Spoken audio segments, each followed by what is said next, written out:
Greetings, Darklings, from across the interwebs. It is once again I, the Duchess, Precious Ken, here for the Sounds and Shadows podcast. And I just got done with a long work shift, so I'm just chilling right now. I didn't bother to get done up. I'm wearing an I Heart Cats shirt, and, we're just going to chill out and talk. But I am very excited. As always, I have a great guest. We always have terrific guests. And this is somebody who I feel is really changing the modern conversation and kind of taking the industrial EBM movement by storm at the minute. And so we're really excited to have Mark of the band Choke Chain here. What's going on, Mark? What's going on, Ken? Very nice to see you. Yeah. The last time we saw each other, I believe, was Cold Waves. Yep. Mm-hmm. Yeah, so that was a lot of fun and very exciting. That was a lot of fun. We'll get talking about that because that was a huge thing for you, Yeah, for sure. Be a part of that. Yeah, absolutely. Let's get started, though, for maybe some of our fans that aren't as familiar with your career. Tell me a little bit about your musical history, how you kind of got into this scene in particular, and what brought you to this moment and made Choke Chain a thing. Okay, so I guess my beginnings of like the understanding of like the scene, I suppose, was from when I was really young because my older brother was involved in the scene in like the 2000s, in like a death rock band in California, called the Phantom Limbs. It's called the Phantom Limbs. Oh, that's a cool one. Yeah. Like from the cartoon, the brothers, the something brother. Shoot, it was on Cartoon Network. I'm trying, but one of the bad guys on it was a guy called Phantom Limb. So. Okay, I wouldn't know, but yeah. But anyway, so yeah, that band. So I listened to like those records a lot when I was really young. Mm-hmm. So like I had a general like peripheral understanding of like the scene, in like a very basic way when I was younger. And then once I started to like be able to like make up my own mind about like what I wanted to do and like who I wanted to be and stuff like that, like I just had that influence just already, like I knew the sounds that were being made on those records were things that were interesting to me already. Yeah. So I just kind of adapted and incorporated it. Yeah. But then I'm also, I guess, for my own personal musical journey, I suppose. I'm also really big into like punk music, and I have been my whole life. Again, for my older brother because he played in punk bands too. Sure. But I started playing bass in like middle school or something, just fucking around. Yeah. And then I played bass for a long time, but I didn't actually get to start like jamming with other people. I would say when I started actually like trying to jam with other people probably when I was like 16 or 17, just doing like whatever, like not playing shows. Get together in a basement. Yeah. You make a lot of noise, play a couple Nirvana covers, break something. Yeah. Yeah. Well, I mean, I did that for a few years, and then I joined a local band, when I was 19, and then kind of just did some gigging from there, and then I did that for like, I think that band was for like a year, and then I joined another band with some of the members from that band, and did a lot of touring with them for like 4 years. Oh, cool! And that was a punk rock band that you were like touring with? like a metal punk band, like sludge metal kind of hybrid thing, and I did a lot of touring with them. I play like 80 to 100 shows a year with that band. Wow, that's intense. And then I stopped doing that in 2018, and then kind of decided like I want to do this industrial thing now, like because it was kind of like the natural evolution of me understanding like goth and death rock. I kind of like segued into like learning about Skinny Puppy and like Frontline Assembly and like that kind of thing, and that really like started to be something I was interested in. I would say like 2011, 2012 maybe. And so that had a huge influence on me through all those years. And then I was like, I want to do something that sounds like that. But I always felt like I couldn't, and I Okay. don't really know why. But I think the reasoning for my thinking that was that I thought that it was going to be like too difficult because I didn't understand synth anything, you know. But Sure. I now, mean, now that I it is a do, difference in technique and the yeah, instruments. absolutely, it's different than like playing a guitar. You know what I mean? Yeah. It's like really foreign if that's the only like There is something understanding of playing. intimidating about the aspect of Yeah. learning the technology involved, Hmm. where, especially with punk rock or anything, I would say, guitar, bass, that stuff just does feel more visceral, Yeah, well, more, you yeah, know what and I I mean, mean? even Like, even coming down to like the playing itself, like yeah, it's not as much about like knowing what you're doing, I guess. It's just like the it's the the the energy release, you the have. catharsis. So that's kind of one thing I want to ask you when you say that to me, because I can hear that in Choke Chain a Mhm. lot still. And would you say that you took on kind of an ethos of punk rock, or the ideals of Yeah, punk rock, more absolutely, into the music of Choke Chain, and you feel like they're still there? Like you still kind of absolutely. have those punk rock That's beliefs gonna be in well. what you're So my doing. philosophy about myself Mhm. is like I'm going to be that forever. You know, like that Nice. is never ever going to change about me. Like people who I feel like people who there's a lot of people that would understand me when I say that about punk music in general, where like Yeah, you are that forever. You know, that's a really important thing to people's lives and identities, and that's that's awesome. what it is to me. Because to me, I mean, growing up, and I got a couple years on you and Hmm. everything, but I had a lot of phases, but I Yeah, never really did a punk rock phase. I right, don't, it just was but industrial music was my punk rock phase, right. Well, where other it's people were very getting similar. into metal and punk and Yeah, whatnot. My angry music, even from like 14, 15, was yeah, industrial. I mean, I yeah, listened to some punk and would be into, or Consolidated or things yeah, like that, yeah, or the Clash, but that was just it to me. Unless it was the Clash and it was almost like prog punk, yeah, yeah, the idea of kind of the rawness, I think, is what didn't do it. But industrial, kind of like you said, had this shiny, technological, sharp edges, yeah, kind of focus to the yep, anger that just really appealed to me. So I yep. just think it's interesting to hear you kind of bring punk rock over into your concept of industrial music, Right. because I always associated them anyway. Yeah. Well, but so at the same token, I also very much feel like I subscribe to like just like the general goth scene Sure. uh ethos along with it, and trying to like bring that together into one thing, you know. Yeah. You could That's be also really, mad and still crying, smoking a clove cigarette in a yeah, yeah, cemetery, absolutely, and you could do absolutely, both those things at once. right. That's a really important thing to me to try and like express both of those sides of myself like together, you Hmm. know. Like I set out to do this thing so I could do everything I wanted to do by myself the way I wanted to do it, you know, like how anyone, I Yeah. guess, does Yeah. when they do music. But I'm just glad I kind of found my feet and kind of got going with doing that over the last few years, and it's been pretty surprising how people have like responded to it, I guess. I mean, it's not that surprising because I've listened Okay. to it, my friend, and, Right. and it's just really good. And I think more than that, especially hearing you talk about this now, I think that's Hmm. one of the things I find so appealing about your music is Hmm. just the, like, laser plasma blast of energy that it Yeah. is. Yeah. I mean, it's just, it opens up and it doesn't have a lot of bells and whistles or Yeah. anything. It is just raw energy straight at you. And I Yep. feel like music is always, going in phases of Right.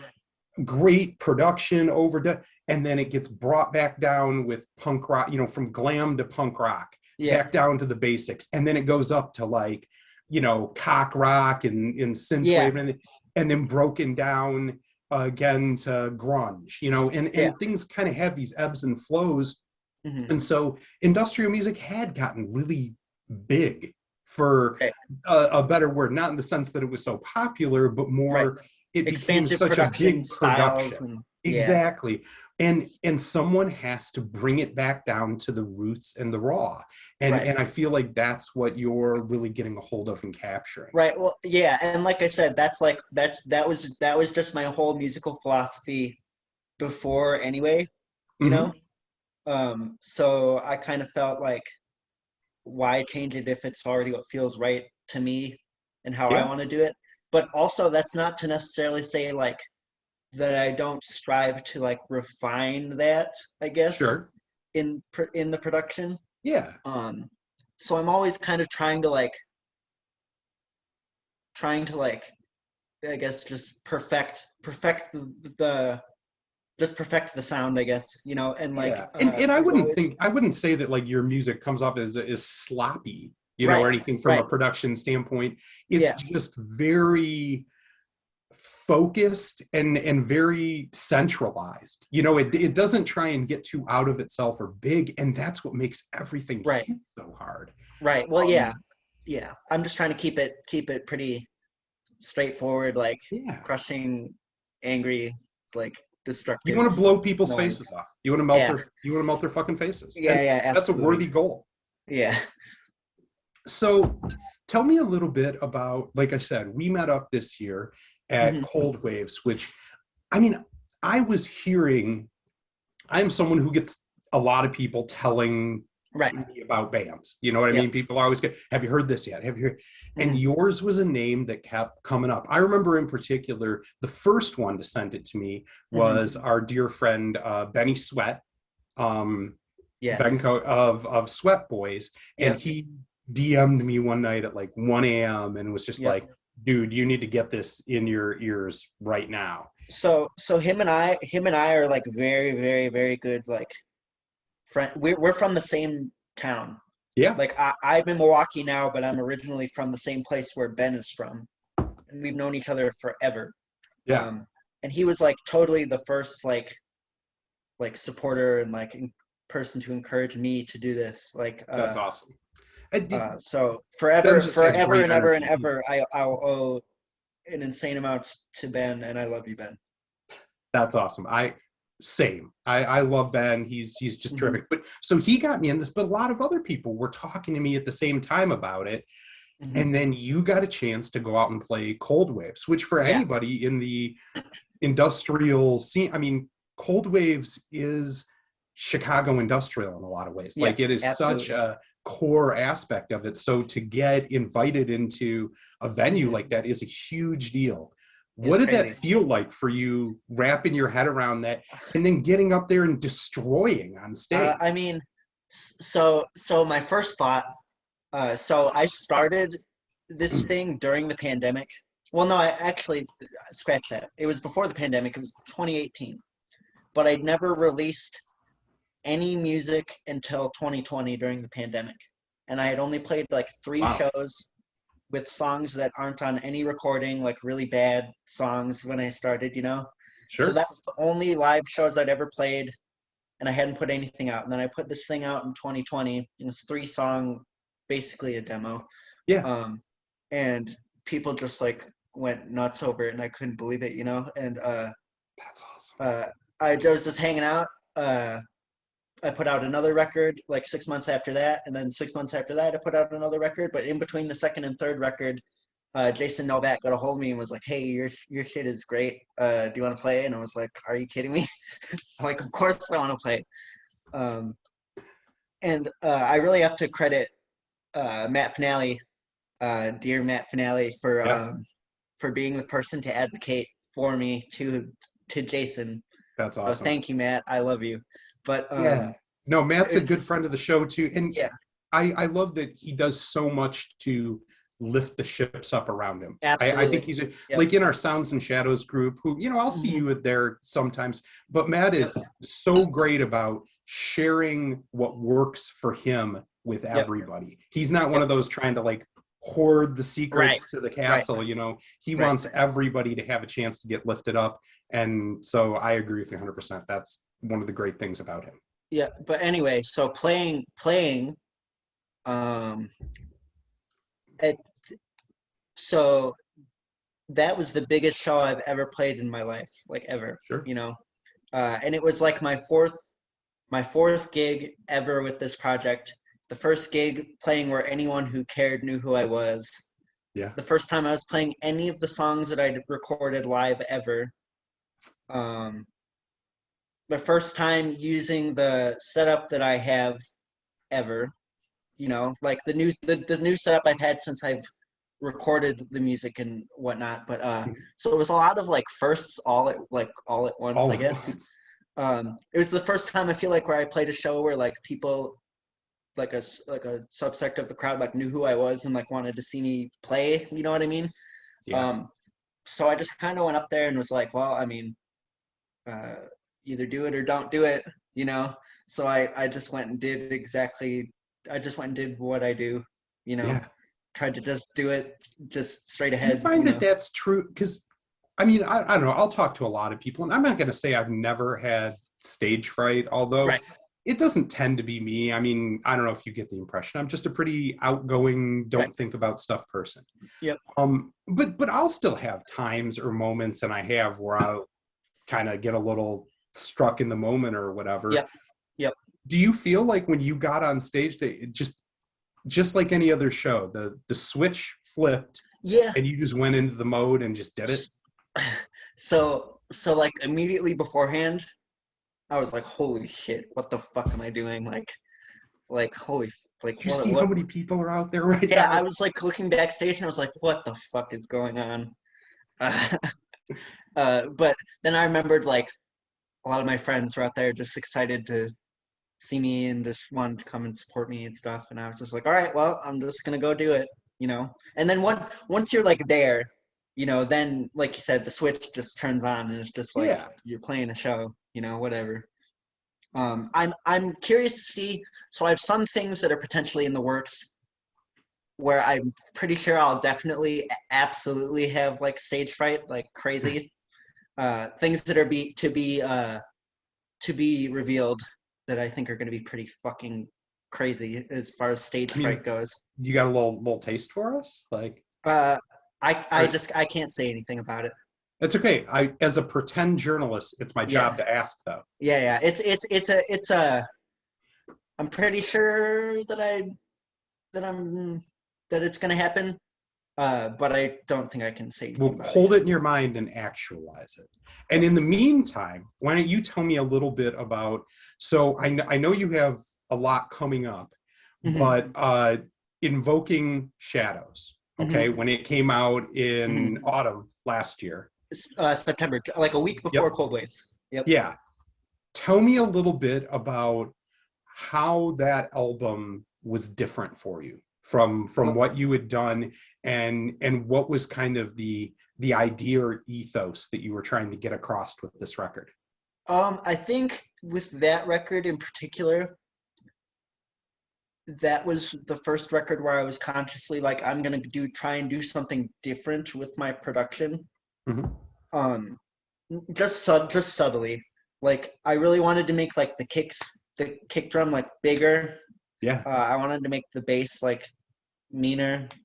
I wanted to make the vocals better.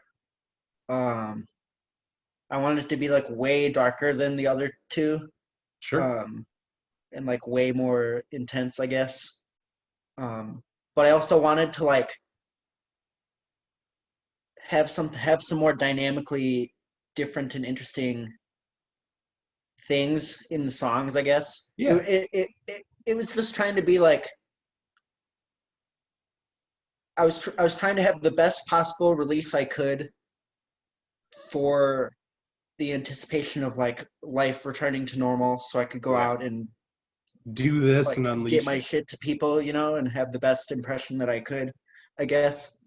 You mentioned that in the vocals, Yep. because to me, I mean, you have just such a growl, and especially because you are. I mean, you're Hmm. a soft spoken guy. Yeah. I mean, you're a meeting you and knowing you. I mean, that is Yeah. very much your energy. You aren't like I need to take up this whole room with No, my absolutely ego not. kind of guy. That's Yeah. just not you.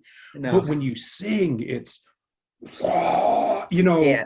and how much do you feel like lyrics play into what you do, because when you're playing live, it is so raw, so intense, that a lot of times it's almost sometimes even hard to focus on the words for the onslaught of energy that you give. Right. Well, so the lyrics are, I guess, pretty important. Like, as far as like the mood and the theme and the ethos of what it is that this is like comes across in the lyrics, I guess, because it's a pretty generally like not positive, like nihilistic, like hateful, pessimistic, nihilistic thing, you know. So pretty much everything about the lyrics is just me like expelling like bad shit from myself. Yeah. You know? So I guess in some ways then the lyrics aren't as important, because I think that idea comes across pretty well in every other aspect of it. Sure. That like, you know, like you said, it sometimes people probably don't even listen to the lyrics because of just how energetic and like crazy it is. And like, Yeah. that's kind of like It's a fire hose coming at you. I mean, your music, I mean, it is. It's a fire hose blasting you in the face, you know? Right. And that's like the whole point, you know. But the lyrics, at least like to me, the lyrics are important because like most of well, not all the time, but most of the time it's like a pretty personal like thing about my mental navigation of life and experience, I guess. But yeah, I don't know. The lyrics to me they're important. To other people, the music might be the more like interesting and gravitating thing to them, I suppose. But yeah. I mean, and I think too that I'm just like in your life. I find, you know, I follow you on social media, on Facebook and everything, and you're just very open. And I really like that in a down to earth way, unlike maybe when you're expelling these like hard concepts, but you also talk very openly about your mental health, what you're going through. And I always like that because I think that is so important in this day and age, that the kind of, I don't know, mystique of the rock star. Some people really fucking don't like that, for sure. Yeah. Some people get really like weirded out about it, which is weird because like the way I think about it is like, okay, so you're gonna be like all weird about somebody talking about how they feel, but then I guarantee you don't tell anyone how you feel ever. And you just sit there and you're like fucking anger and hate. I think in particular, that is like, to me, like one of the biggest, most toxic parts of masculinity is just that to demonize a man for talking about the reality of their feelings. Like absolutely. That's like all I do in my lyrics, you know, and it just in my life in general. Like if I need to, like, it doesn't do me any good to just like pretend like I'm okay when I'm not okay. Right. You know. Yeah. No, that's beautiful, brother. I love that. And I guess during this whole time where people haven't been able to see each other, it's been hard on everyone, you know. So like I have huge sympathies for people who feel, you know, like how I've felt over these past couple of years at times where I felt like I'm trapped and I can't tell anyone anything and I can't be with anyone and all that kind of stuff. So like it's been nice to like have a group of people to rally around who like are supportive of each other. And as far as the scene goes, that's like my favorite thing about the scene by far, is just like the support from other people. No, it's true. All right, I'm gonna change gears a little bit here on you. Okay. And we'll go for a little bit of a fun one. Well, I guess this isn't fun. It's still gonna be, you know, dark fun, but fun. Right. So you're in your studio. Yep. And all of a sudden you smell the smoke and you notice the walls are going up in flames. Oh no. Okay. You have time to grab one thing. Yep. And not your pets, loved it. They're already out. They're already gone. I'm talking about a piece of equipment. Yeah. That you get to bring out of the studio with you. Yep. What's the first thing you're reaching for? MPC Live, my MPC. How come? 100%. That's like my brain. That's the brain of everything for what I do, because my compositions are hardware based. And the MPC is like a really powerful like sampler, sequencer, like really powerful. Like I could write a whole album on that thing by itself. You know what I mean? It's crazy. Yeah. So yeah, I could if I lost everything else, I could still write an album if I had that one Just thing, on and that. that's yeah, for sure. Beautiful, beautiful. Hmm. Well, so tell me a little bit now. We've kind of talked about all the exciting stuff that you've had this year and how fast Hmm. this has happened and everything. Hmm. What's going to happen for the future coming up here? I know you can't talk about the show that you said, but I mean, Yeah. album wise, music wise. I'm working on a full album, Okay. and I'm going on tour. Uh, I Can you have talk a about tour. anything going with the Yeah, tour yet? yeah. I Hit am me. going on tour in April. Out east. I'm actually going to be in Detroit at Smalls. I'll see you there. So, I'll yep. go for sure. There you go. You can So I'm request going to go Amaranth out if you east. want. We'll come open for you if you want. Yep. Cool. Well, we'll figure it out. But so yeah, I'm doing that tour in April, going out east. Um, and then in sometime after that, I'm going to be doing those shows that I can't talk about. Right. Uh, Okay. and then But when you in say June, out it's east, so looking. you're going to do like New York, Philly, Boston, Yeah, any? yeah. Well, I'm going out. I'm going uh, Milwaukee, Chicago, Detroit, Toronto, and then going down to New York City and Philadelphia, and then coming back. Nice. Very cool. Yep, That's a cool yep, tour. yep. Um, and then Do you know it at so all, like who you're playing with or anything it's. like that? I mean, it's not like I'm on like a tour package or anything. So Okay. it's just me going out on the tour. I'm not necessarily sure as to the openers Mhm. for the shows. But I'm sure it'll be fine. Like Yeah, you're I doing a love I variety love show, so seeing. you're going to do something local there. Got it. Yeah, yeah. I always enjoy like seeing what other places have to Yeah. offer with like You got to get their. the flavor. Yeah. You got to smell it, taste it, Well, you and know. I also really like getting to know other people. You know, Yeah. like meeting people through shows. You know, it's great. But anyway, so that April tour, and uh, then in between uh, or after those shows that are coming up after the April tour, I'm going to be doing some. I might be doing some things in Mexico, Ooh, and then going very near and down. dear to my heart. That's Yeah, and then going down further to parts of Central America. I should be. That's in the works. Have Um, you looked into a lot of the Central America, Mexico City goth industrial scene? yeah. Oh yeah, I'm aware. Yeah, I'm aware. It's Um, it's some of the best in the world. It's so freaking good. yep. And then it's looking like one of the shows down in that run. I'm going to be playing with William from Lebanon Hanover's Oh, solo project, yeah. uh, who he's become a very good like acquaintance of mine, like Nice. supporter, Yeah, taking you under wing encourages and me. yeah, very cool. Yeah. So and that's cool because him and I have a lot of the same like reasonings for doing what we do Nice. and things like that. So it's cool to have a person to confide in that's like really close to like what I do. Yeah. But anyway, so I'm playing a show with him and I get to meet him finally. So that's gonna be great.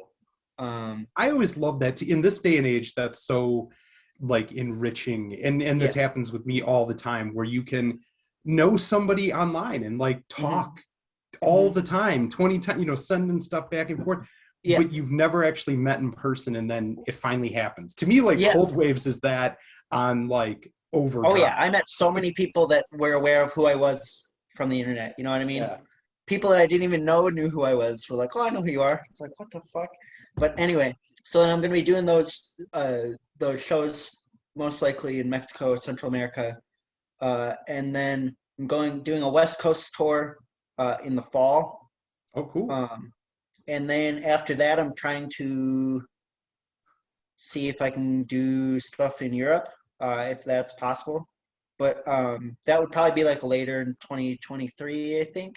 That's probably for the best because Yeah, absolutely. hopefully things will be more normal in terms of Yeah, travel by then. yeah, for sure. But yeah, so writing a full album and then going on tour. That's You got a basically what name I'm. for the album yet?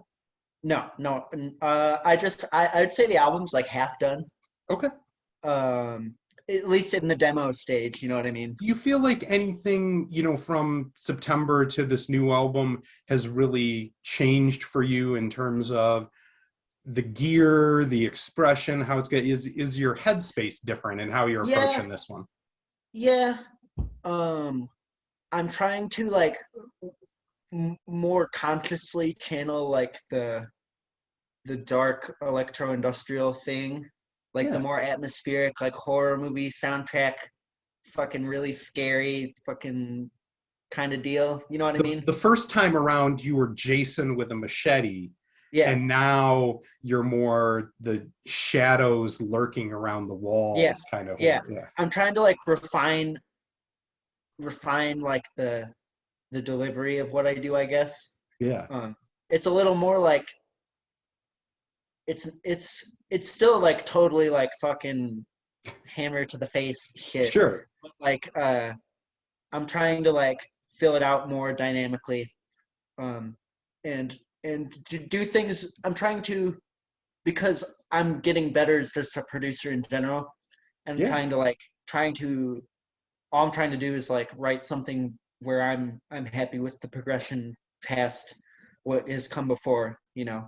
That's Yeah. really my goal, I guess. So here at Sounds and Shadows, we're a Mhm, music review page, first and mhm, foremost, starting out. And so I mhm. always like to ask artists when I have them on, what is it that's inspiring you right now? What are you listening to in the modern scene that's really getting you going? So hit me with a couple bands that you feel like our listeners, they'll grasp better why Choke Chain is Choke Chain if they know about these bands too. Like more current bands Yeah. or just okay. I mean, it can Um be anything, but I mean, yeah, we all like Joy Division, whatever. But right, I want right, to right, hear right. about somebody now that you're kind of like you said, have a connection with Mhm. that you're listening to. So a really good friend of mine from here in Milwaukee, Hmm. named Hal, has a project called Paralyze. That's a Okay. very like it's very like power electronics industrial. So like Yeah. Okay. really disgusting, like nasty. It's pretty similar to what I do. Sure. So and him and I share a practice space together. So uh, Cool. some of my energy feeds off of like his what he Yeah. does. You know, You like guys when I give it see him to play each other. live. Yeah. Yeah, and like or like when we just jam together, like it's really And that's interesting. called Paralyze. Yeah, Paralyze. That Yep, on Bandcamp. yep. Okay. Yes, I'll it make is. sure to link it when we do the interview. Okay. Okay. And then another band that I guess I've been listening to that just really motivates me to do shit is Spike Hellis from LA. Okay. Um, uh, I really like both of them as people. First off, very nice, supportive, kind individuals Yeah. who I wholeheartedly support everything that they do. Um, they are they're getting pretty hot right now over around the west or just anywhere in general, I guess. Sure. They have a tour coming up with Adult and Contravoid That's in awesome. May. Yeah, Yeah. fuck yeah. Um, they're very Adult. much That's like me. Detroit represent. yeah. So. Oh yeah. Oh, I'm sure. Um, they're very much like they're like poppier than what I do, Mhm. but they also bring in that like trying to think like that portion control cabaret Voltaire kind of Yeah. thing. But they like make it poppier, like more updated, I guess, like more modern poppier sensibility. But with that Um, same kind of just, I don't know, I think like chaos, noise, yeah, yeah, buzz. yeah. Um, they keep it real for sure. I'm about it. Um, Nice. and then I guess just like a band that I've been listening to that's just been uh, um, inspiring me, I guess, is like Frontline Assembly. Like I'm trying You to can't like go wrong with, right. Bill Uh, Lee I, I and crew. I'm really influenced. I'm really influenced by like their like earlier like Wax Trax era things, Sure. like Caustic Grip and fucking Yeah. I grew up on that shit. When I yeah, talked about kind of my punk rock phase, Frontline Assembly was a huge part of yeah, it. absolutely. Um, so yeah, I mean, just listening to things like Caustic Grip and Tactical Neural Implant and Yeah. fucking Hardwired and Blade, all that the shit. earlier Yeah. stuff, you know. Um, Beautiful. All right. Well, we're coming up towards the end now. And okay. when we're first off, before we get to this, do you have anything else that you really want to share to get people excited here for Choke Chain? I don't know. I mean, come out, come out and see me on tour. I'm gonna try and come to you, wherever you are. Yeah, we'll Hopefully. get to when we do the interview, we'll post it up. But if you have kind of dates and location, we'll make sure to Yeah, post that in too so that people know where to see you. Because I mean, you are one of those bands that I feel like hearing the album is good, but yeah, you've got to see this live. There's just yeah. certain bands where you can't appreciate it fully until you've seen it live. And I Right, feel like you're one of those. Like right, that is where you shine the right. brightest. So what we like to do when we're ending here is spin out to one of your tracks. Okay. And why don't you tell me what song you would like to share that you feel like if people are going to, for the first time, hear one track off Invoking Shadows, what is the one that you think really, I don't know, encapsulates what it is that you're trying to do? The first one, Nightfall, Nightfall? for Okay. sure. That is a Absolutely. jam. And Yep. I like too that one is, it kind of definitely has that punk rock mentality of just Yep. being like hard, mean, they're Yep. gone. Yep. Absolutely. Um, the funny thing about that is that track, that bass sound is, I think, the first bass sound that I ever tried to create ever, like on a Oh wow. synthesizer. Um, and I was always like, I'm not going to use this for anything. It's so disgusting. But then I was like writing the song, and I'm like, wow, this is so disgusting. I love it.